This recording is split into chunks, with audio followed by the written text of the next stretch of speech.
Welcome to the second episode of the It's Just Sport podcast with Her Sport. My name is obviously Joanne O Riordan. My name is Niamh Talon. We're excited to bring you the It's Just Sport podcast paper review. If there are any stories we should know about, send us a message or tag us on social media at hersport.ie and at Joanne O Or on Instagram and at Joanne O Or _OX on Twitter. Use the hashtag IJS to connect with us. My Twitter name is so long, guys, it's literally going to have to change for future ref. It's totally fine. But the paper review episodes are going to break down the latest news, articles and stories from newspapers around Ireland. But I suppose first things first, Niamh, we have to get started on some of the crazy news during the week because shockingly, even though there's no sport, there's actually quite a bit to get through. So first of all, we had veteran captain Samantha Lambert, Tipperary LGFA captain, retire. So she's been literally around. I mean, I'm not going to give Sam's age away, but like she's been around since I was knee high. I'm not going to lie. And she is a double All-Ireland winning captain with Tipperary. She won the intermediate in 2017 and she won the intermediate in 2019 as well. She's actually been around for Tipperary for quite some time. And she's definitely a stalwart that they will definitely miss. So we'll never know what's going to happen with Tipperary. It's going to be an exciting year for them. In terms of soccer news, we've got Louise Quinn in action with Fiorentina. They won the derby against Inter Milan. It was an absolutely cracking game. And it was incredible to see Louise Quinn be her usual stalwart, at defence.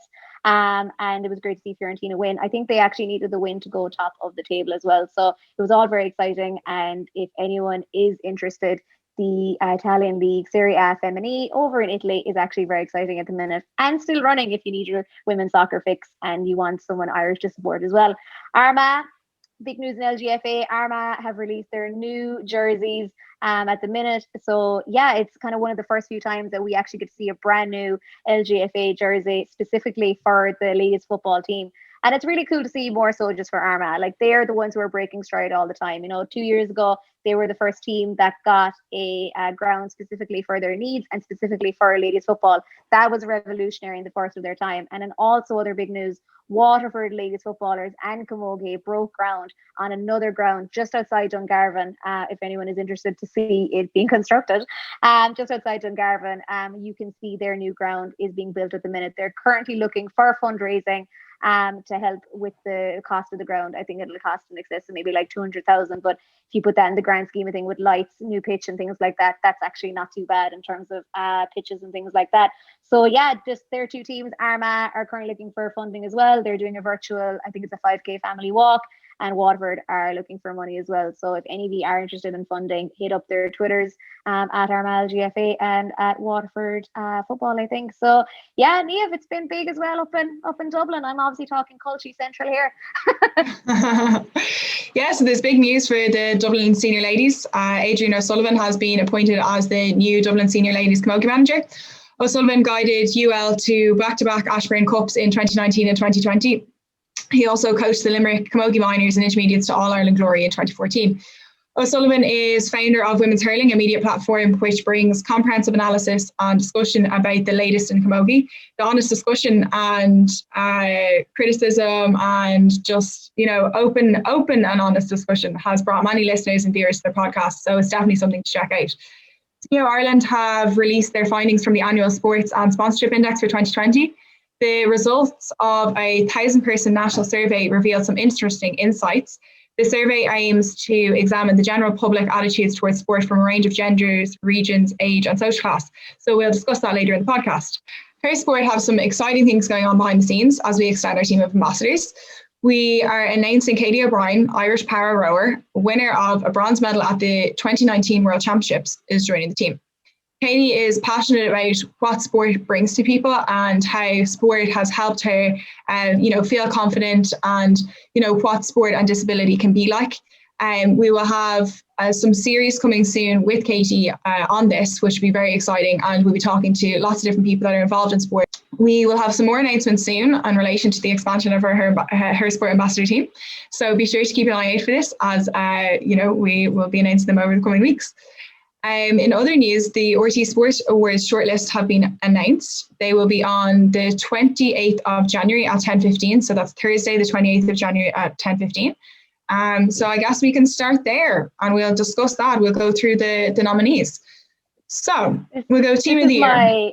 favorite time of the year. This is like when people go bonkers. Like people just want their people to do well, and that's fine. But you go for team of the year. Tell me everything. Okay. Tell me what I need to know. So with team of the year, we have the Dublin men's Gaelic football team. We have the Dublin ladies Gaelic football team. We have Kilkenny Camogie, Leinster Rugby, Limerick Hurling, and Shamrock Rovers. Do you want to go through the sports person of the year? Yeah, sure. So for sports person of the year, we've got 6 in a row All-Ireland winning Dublin footballer Kieran Kilkenny. We've got Ireland's champion flat jockey for the second time Colin Keane. Limerick hurler, man of the match in the All-Ireland final, Garrod Hegarty. We've got the one and only Katie Taylor, who beat Miriam Gutierrez, Delphine Persoon, and she was also named Ring Magazine's Female Fighter of the Year for the second year running. If you're not familiar with that, that's literally like the Rolling Stones like magazine of boxing magazines. We also have Sam Bennett, who won the green jersey in the Tour de France, big achievement for him. And we've got Roar Sunita Puspur, who was European Singles Sculls. Now, one interesting topic, I suppose, that has come up, and I saw a little bit about it on Twitter, was we had 3 national records in 2020. We had the indoors 800 meters and the 1,000 meters. And the person who set that was Ciara McGeehan. Now, she hasn't been put on for the sports person of the year. I suppose if you're looking at that list of nominees, you see female reps, you've got Kate Taylor and Sunita Puspur. They're the only 2, I suppose, who are there for the time being. Basically, who are you swapping out, Niamh, to put in Ciara McGeehan? That's what I want to know. Who are you subbing? Not out of the girls, out of all of them. Yeah. To be honest, I don't think anybody doesn't deserve to be there. And I know we discussed this, that the list is shorter this year than it has been on years previous. So, you're whittling it down to 6 people, which makes it very difficult. There's a lot of sports that have been very successful this year despite COVID. And, there's still people producing great results. So I think it's interesting to kind of take a look at how people are selected for this and what the criteria is, because I know some of the things that we saw on the internet and on other discussion around it was saying it's down to kind of championships, and I know 2 of Ciara's records, definitely one, the 1,000 meters was run at the Diamond League, but it's still a national record, so it's still something that should be credited. I don't know if the criteria is that it would have to be done at a European Championships or World Championships, or if that's what they really look at when they're doing the RTÉ Sports Awards. But yeah, I think Ciara had a fantastic year, and there are definitely other athletes in Ireland that had a fantastic year as well. So bringing it down to 6 people is certainly a small number when you're trying to fit all that talent in. I think it's great. Look, Katie Taylor absolutely deserves to be there, and Sunita had a fantastic year as well. So it's brilliant to see them recognised for their achievements. I think in the team of the year, I also would be interesting to know the selection process behind this, because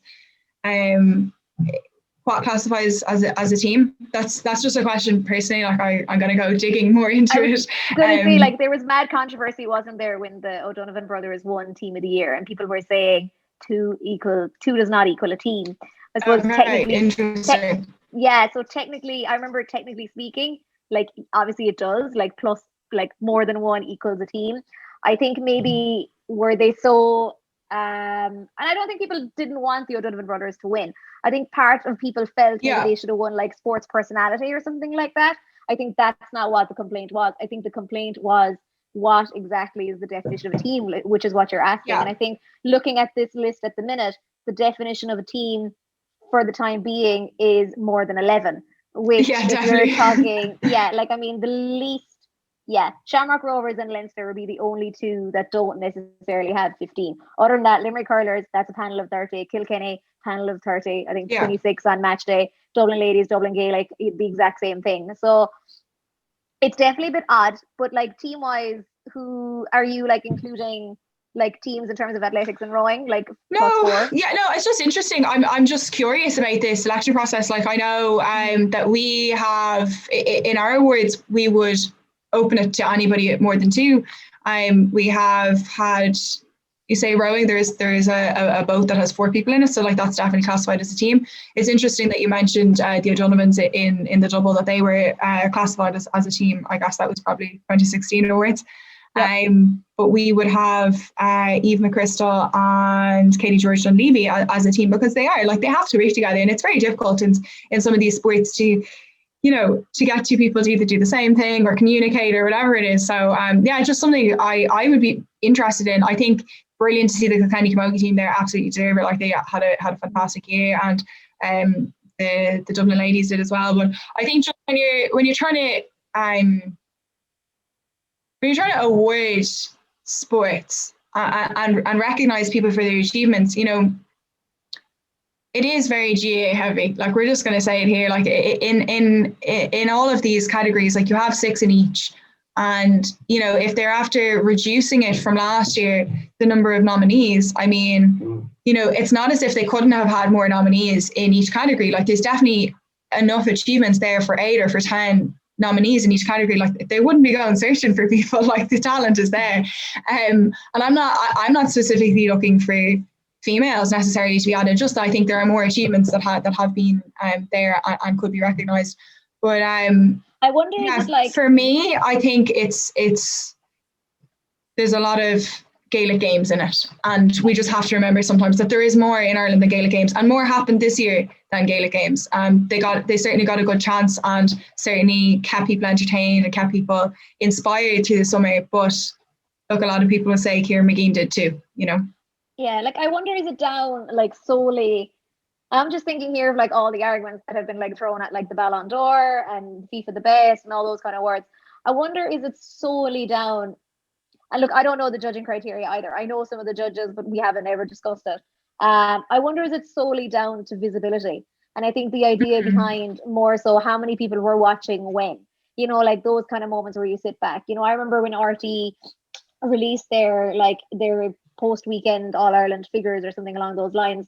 Like, was it like maybe 500,000 had tuned in for Kilkenny Camogie, and was it something like nearly 1 million had tuned in for the Dublin men's footballers, along with the Limerick hurlers as well? So I wonder, is it down to that level of visibility? Are we still stuck at the minute in the terms of the fact that we are a top 3 sport nation at the minute? And I'm not disrespecting the other sports, but what I solely mean by that is, are we so invested in the other 3 sport, in the main 3 sports, which would be rugby, GA and soccer, that we tend to forget a little bit? And I'm kind of going to deviate here a little bit, but Kieran Shannon in the Irish Examiner posted an unbelievable article basically detailing this conversation kind of in full, and he was talking solely about the funding that had been registered for the COVID payments, and the idea that, like, fair enough, GA has the most people active and different things like that.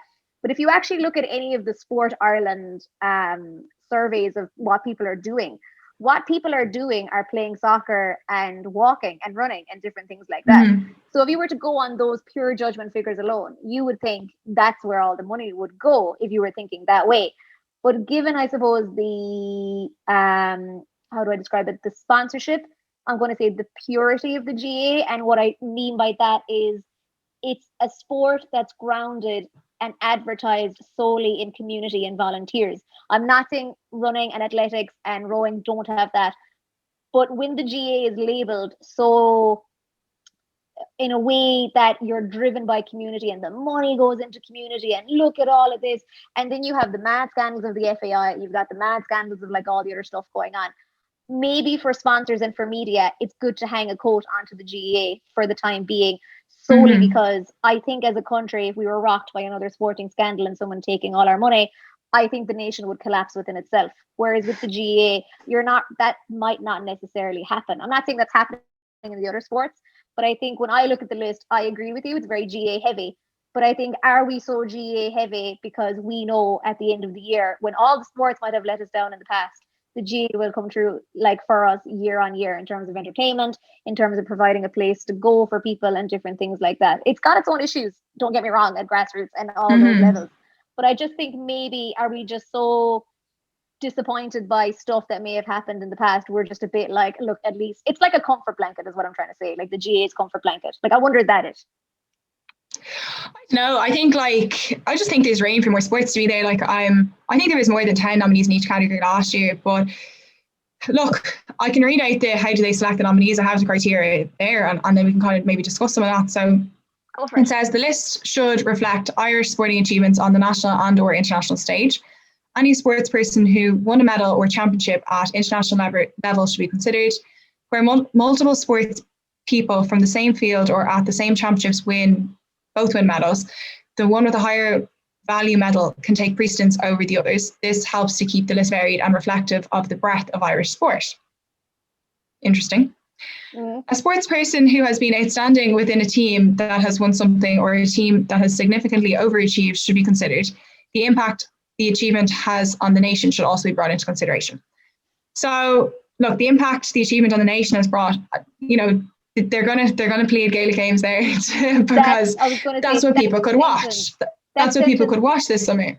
That sentence oozes GA. Like that's something the GA would put into their manifesto. Like that's something even they would require. Like I swear, like I've read all those manifestos. That's something they would say too. It's actually funny that the one criteria out of 4 is GA. The rest are international. Like the rest are like, basically. Yeah, I just think like if this helps to keep the list varied and reflective of the breadth of Irish sport. I think there's more to Irish sport than Gaelic games, and I absolutely think Gaelic games is like brilliant, and it's brilliant that there's so many people involved in different communities. But I think just it's a bit heavy for me this year. I think there's a bit more that happened this year, and like look, we obviously have our nominees, and there's been some fantastic achievements in women's sport. I know there's been some fantastic achievement in men's sport as well. That goes beyond what happened in Gaelic football and camogie and hurling this year. So I mean, look, it'll be interesting to see. It'll be certainly one to watch. I know they were like on the women's side, junior athletes particularly were well represented last year, and it'll be interesting to see how everything goes. Like in the junior athletes, actually, we have Caitlin Phelan. So she's a Kildare boxer who beat the undefeated German Jessica. I don't know how to say her last name. We'll go Shadko, I think, in Munich. I think you did a good job. Yeah. So she claimed the WBC youth title as well as the WBF and WIBA belts in the welterweight division. So she had a brilliant year and is certainly someone to watch. So wishing her all the best and everybody all the best for tomorrow, the 28th of January, as the awards winners will be announced. But yeah, who would it be for you if you had to pick a sports person of the year from that list? Who would it be? He was going to come through literally the Zoom call to me. She's like, if you pick a guy person, I'll actually slice your throat open. I think, no, I'm joking. I think for me, it's a toss-up between probably Katie Taylor and Garrod Hegarty. Like, that's just for me personally. I think, obviously, look, Katie Taylor is, like, phenomenal. Like, she's winning, like, she won the RTÉ Sports Award. Her sport are obviously announcing their winners kind of soon. Like, she's, like, if you basically want... We have like a joke in our family group, which is like, can you name a female athlete that's not Sonia or Katie Taylor, and I'll give you a $5. And it's basically just like, no $5 is given. No one wins that bet. And there's nothing wrong with that. Like, she was phenomenal. And look, I know we were joking about lifting the nation and stuff like that earlier with the last category. Technically, she did. Like, my Twitter that night, she was fighting with Miriam and Delphine. Like, Twitter was flying. Like, Twitter was bopping with Katie Taylor, like, and people going, I can't watch, she's class. And it wasn't the patronizing boxing, like, commentary you kind of get around women's boxing. So she's done a great job in changing that. Obviously being named Ring Magazine's Female Fighter of the Year. As I know it was a joke earlier, but I think that's the Rolling Stones of, like, boxing magazines. But that's the pinnacle. And to do that a second year in a row, considering there was a lot of good, even male boxers who were like coming through. Like, even I know from Ireland alone, you had like Eric Donovan, you had I know it's like he's a bit of an issue, but you had Tyson Fury, obviously, over in England. They had a lot of other nominees, but Katie Taylor is like, we were joking about sponsor's dream. She's a sponsor's dream. She's not going to say anything that's going to upset the nation, probably. But in terms of her pure raw technique, skill, what she did for the nation, Katie Taylor, I think, like, should be the winner. And if you really want to go a bit extreme and not do it in a way where it's obvious who the winner is, I would say probably Garrod Hegarty, simply because he was phenomenal, like, throughout the year for Limerick. Like, he was absolutely unreal. I don't need to delve in on that because that's not what we do here. But I think... But look, all the nominees are brilliant. Like they've achieved so much. I'll admit, like I was hooked on the Tour de France there for a while. So like it's no surprise that Sam Bennett is on the list. I don't know, did you see his new ad with NATV? I literally saw a clip of it and I was like, this may be like one of the most, like, my mother would mute the ad. She mutes a lot of ads. Yeah, I don't know. Like, it was a bit funny, but not that funny at the same time. Do you know what I mean? Like, yeah, I wasn't really sure how to feel about it from a, like, and then also, like, cycling is quite a niche community, I feel. Like, people dip in and out of, say, the Tour. But, yeah, I'm not sure how many people will recognize him. But yeah, I think people did tune in enough, you know. But I wonder, is it like, it's not like too far from the Tour, but like, does his name resonate with enough people beyond, say, avid cycling fans and, say, you know, avid really like sports fans? Like, beyond that, is he recognized? But I mean, I enjoyed watching the Tour, and you know, I know it's something that women don't have the opportunity to race this year or at all yet. They do a day event, but I mean, hopefully we'll see that change at some point. It'd be brilliant to see a women's tour, but I know it's something in cycling that's, you know, being pushed a lot. But I'll tell you, I'll give you a funny story. So when we were watching the Tour this year, there's a bridge that they cycled to Ile de Ré over. I was like, I've done part of the Tour. I cycled over that bridge. Oh, so I'm waiting. We want to go and cycle some more of those routes. But it'd be brilliant to see women be able to do it, like, and actually compete at it. But hopefully that's something that we'll see down the line. I know it's hard to change the ways in some sports, but yeah, to be honest, I'd have to say Katie Taylor would be the winner for me year. And yeah, she's just a brilliant athlete. Like you say, she's everyone loves her. And like, I mean, we can go from there onto the Teneo survey results. Yeah, because like she's down there as the most memorable moment of the year. What else have we got here? She's got most admired sports star. So, yeah, so she's people are obsessed with her. So as you said, most admired. She's also in most memorable sporting moment. She's also in greatest sporting achievement. Do you know what, actually? And it only dawned on me when you were just saying there about Katie Taylor, and when I was looking at most memorable sporting moment. Although that was on the free-to-air Sky channel, as in the Sky Sports Mixed channel, it was, because I watched it. A lot of people actually mightn't have had Sky, like, in general. So for that to still be outranked voted as the most memorable sporting moment, comparing to all these events that were on free-to-air and channels that we all have, that's massive for Katie. And that shows actually the level of interest people have in her. Like, once her name pops up, people want to know. Like, people are interested in what's happening with Katie Taylor. But I think she's hugely well respected here. Yeah, and I think, like, you know, it's funny, like, because I think even as well and all as she's respected, I still feel like she could get more. Like, I know that might sound ridiculous, but I think, you know, like, the fact she's not maybe a nailed on winner for the RTÉ Sports Award either shows how high the standard is, or just we don't give her enough appreciation. One of the two. I'm not too sure which myself. I can't answer that. But, you know, if you want to go on to favorite sport, because I know this is like something that you're mad, like, not you're mad to talk about, but you're like, you know, are these really our favorite sports? Like, let's be honest. I just think it's interesting. Like, it was 1,000 people that were surveyed, and for me that's a bit small.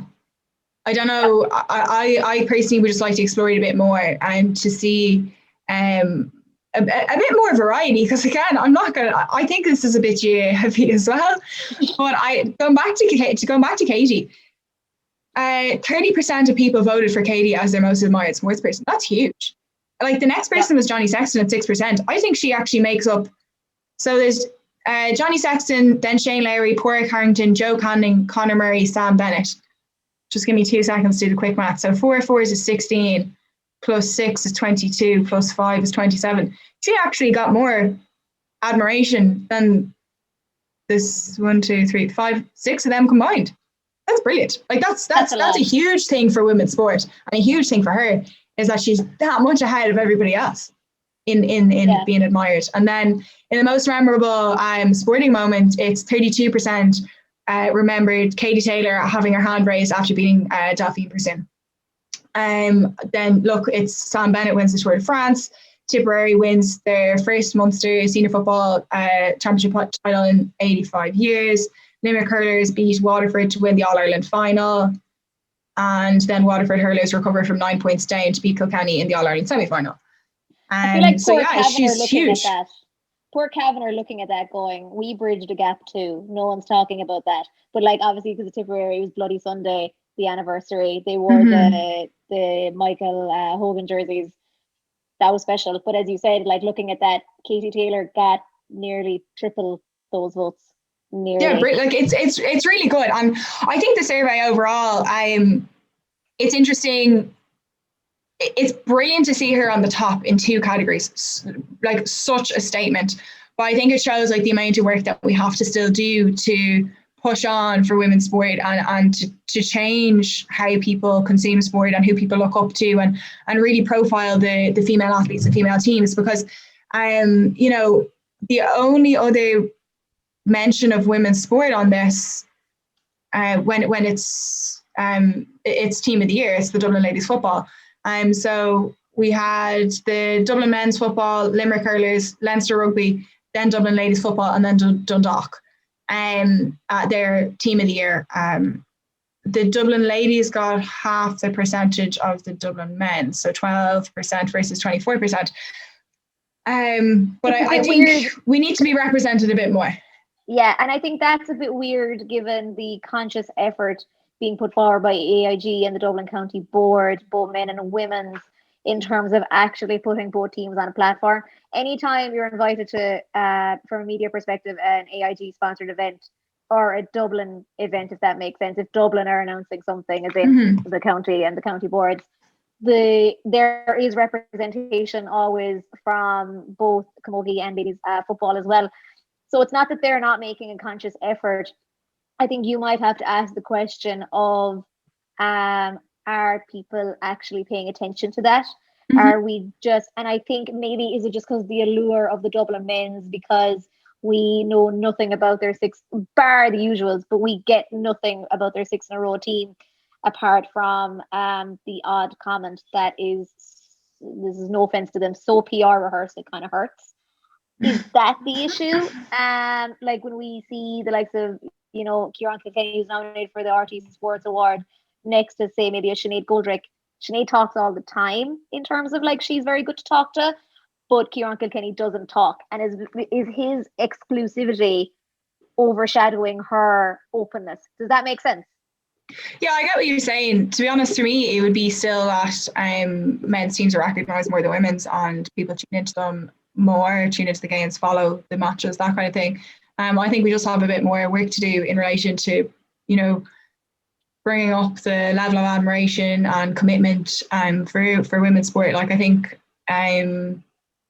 more people are starting to tune into games. I think a lot of people watched the Six Nations rugby this year and watched the women's team and thought, wow, actually this was a good game and I will watch this again. So I think that was good to see. But look, I think this shows that we have more to go. But again, for me, 1,000 people is a bit small. I think we need to talk to more people. It's very, if you were to kind of guess what 1,000 people would say in Ireland, it's this, I would say.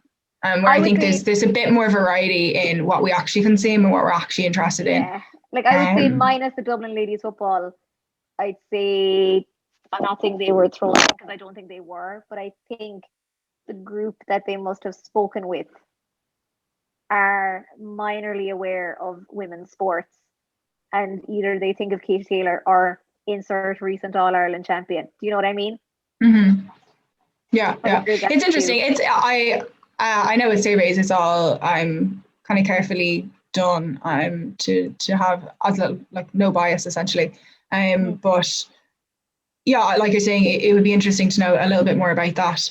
In the favourite sports area, we have Gaelic games, then we have soccer, rugby, tennis and cycling were on par with 5%, and then golf and athletics were on par with 3%. But I think like Gaelic games you're putting together, soccer, oh my God, soccer, Gaelic games you're putting together football, camogie and hurling, which is a huge volume of community in Ireland. So it's no surprise that's up the top. And then soccer second is a hugely loved sport in Ireland. But cycling surpassing athletics interests me. And I'm also kind of laughing. How many tweets did we see when lockdown 2 was implemented of people wanting to go golfing?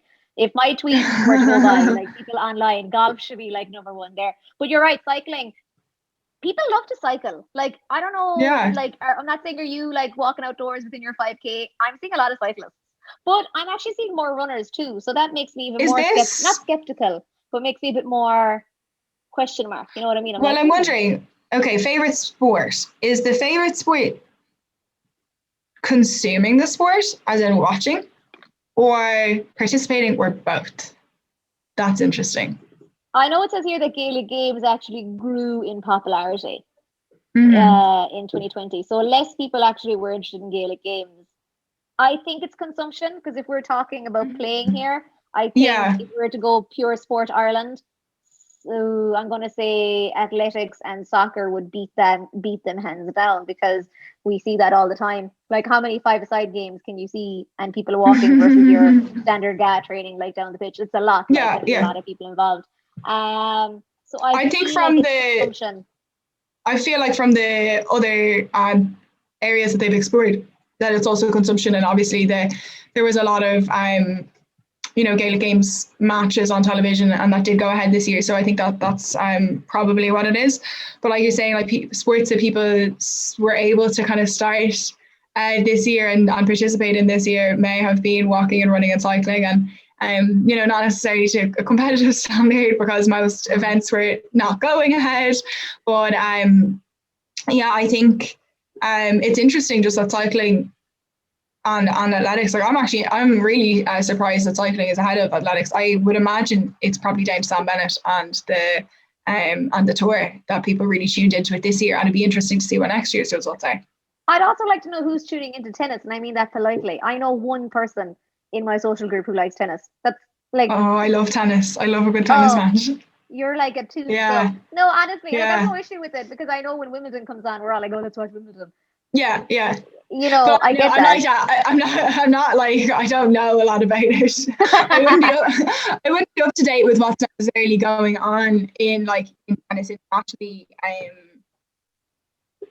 Like, I would know the general news, but I don't know stats about the different players and that. But I would sit down and watch tennis, no problem. Like I remember one year I got really badly sunburned. I actually couldn't really walk. It was that. But I watched every single Wimbledon game. So it was really good. A really nice way to spend my time while I had to just lie on the couch. But yeah, I think it's a great sport. It's a really good sport. I think the games can be so good. I know we have a. I think in life you're entitled to one boring sport, and I think golf is mine. Like, golf for me just outweighs tennis like a tiny bit. I don't know what it is about tennis that I just can't. I don't think it's boring at all. I get it for like Wimbledon. I'm literally so gonna get hate after this, but I really am like, for me, I don't know, is it just there's something? But then again, I also find like that the banter across the two of them is very eerily similar, predominantly because it's rich white men who are giving off the bants, and that's what I do find really amusing. But like my friend who's into tennis, she's like diehard tennis, like tennis till I die. Like, she's got the Roger Federer hat and everything. I think it's a brilliant sport. I think it's a brilliant sport. I'm surprised that we don't play it more here, and that we don't have more kind of success at international level. Like, it's not something that Ireland have traditionally produced really any very successful tennis players. Like Georgia Drummy is playing, and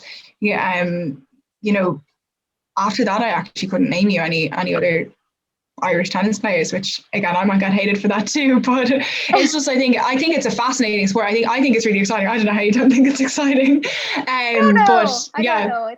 not my thing. Do you know what I find a lot of people like as well participating in that's not tennis? And now I'm only thinking of Mill Street, like my hometown, because we have actually a tennis court. Like we do. Yeah, we have a tennis court and we have a badminton court. I find there's more people on the badminton court. Interesting. Like people love Yeah, badminton, man. and we have good badminton players in Ireland. Like we do have talent in badminton here. So I don't know, maybe people move towards that a bit more than they do tennis then.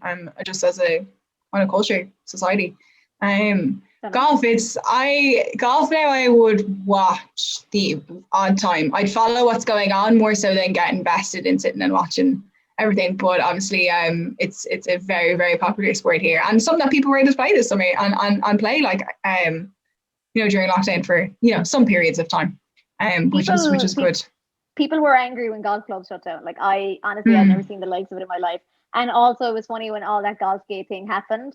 A part of me was like, of course it was golf. Like if there was going to be a sport where people were congregating for the wrong reasons, it was probably going to be golf, like out of all the sports on the planet. But I think in terms of golf, one tip, right, and I'm going to leave it at this now, I promise. But one tip that I always tell people is that if you are learning how to play golf, or if you are even middle-aged and you're just an amateur in your spare time, I think the best sport for you to watch to learn how to play golf is, and I'm not joking you, is ladies golf, like women's golf.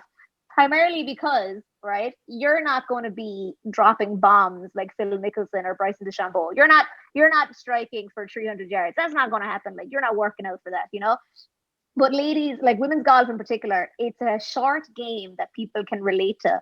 But for some unknown reason, if you say that to like a middle-aged white man, they tend to lose the plot because I think they think you're calling them like play like a girl, which I don't get either. But look, all I'm saying is that the style of their play and the tips you can pick up along the way about chipping and wedges and different things like that, it's like women's golf is your game because you're not going to drive the ball 400 yards. Like who do you think you are? That's interesting. And I mean, look, you can plug Leona. Everybody go and follow Leona and learn what you can from her. I'm going to ambush her for an interview. That's my aim for this year for this pod. I'm getting her. I don't care what I have to do. If I have to get up at 4 o'clock in the morning, I'll do it. Yeah, no, it's brilliant. Like she's been herself and Lisa have been such ambassadors for Irish golf and for Irish women's golf. So I'm looking forward to seeing what Leona will be doing this year. In relation to competition, obviously professional games have a bit more of an opportunity to go ahead than say some amateur sports. So we will continue to see golf at the moment. Hopefully, like the sports that have professionalism in them have more of a chance of competitions going ahead than amateur sports. But I think we've covered a lot. It's very interesting the different bits and pieces that we've kind of explored in relation to the RTÉ Awards. I think it'd be really interesting to see who the winners are tomorrow. And hopefully we'll see some longer lists next year, because it's very difficult to narrow it down to 6 people or to 6 teams, like crazy. Yeah. And I guess it'll be the list of 2021, which will hopefully be an Olympic list, or bringing the Olympians into it as well. We'll hopefully have some good competition there. Then the Teneo results I think are interesting. To be honest, just for me, it's surveying 1,000 people is not enough to get a true reflection on what Irish people really think and really want to consume.